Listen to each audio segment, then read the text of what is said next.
Vijana wanaweza kufanya kazi katika program ya digital jobs. Nchi ya Philippines, they have perfected how to work in the diaspora and how to work on the digital platform. Ndio tumesomana na wao, na leo we have 300,000 young people in Kenya working on the digital platform, on digital jobs. Mimi nilikuwa juzi pale Ruiru. Vijana 5,000 wanafanya kazi kwa building moja. Nilienda kufungua ya CCI.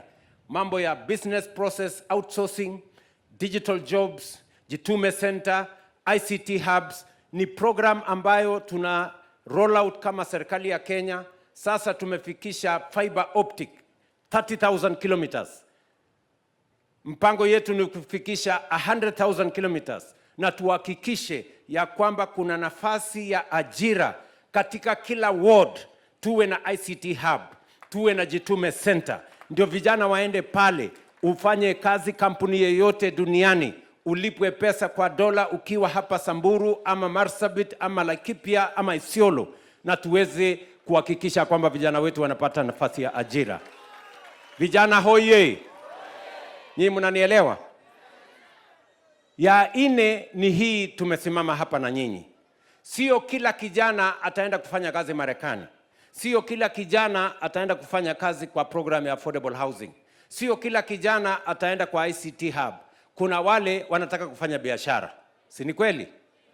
Na ndio sababu hiyo tukasema design program ya Nyota. Na hii program ya Nyota tuko na nafasi mara 4 ama programs 4. Program ya kwanza ni hii yenu ambayo tumekujia hapa leo. Tumesema ya kwamba kila kijana ambaye anataka kufanya biashara, na pengine unaanza biashara kidogo lakini huna pesa ya kutosha, tukasema ya kwamba hawa vijana wata-apply. Na tulisema hii application hatutaki patronage, hatutaki kujuana. Sio lazima ujue chief, sio lazima ujue PS, sio lazima ujue mjumbe ama MCA. Wewe na simu yako uta-apply, tutakufuatilia mpaka upate hiyo pesa.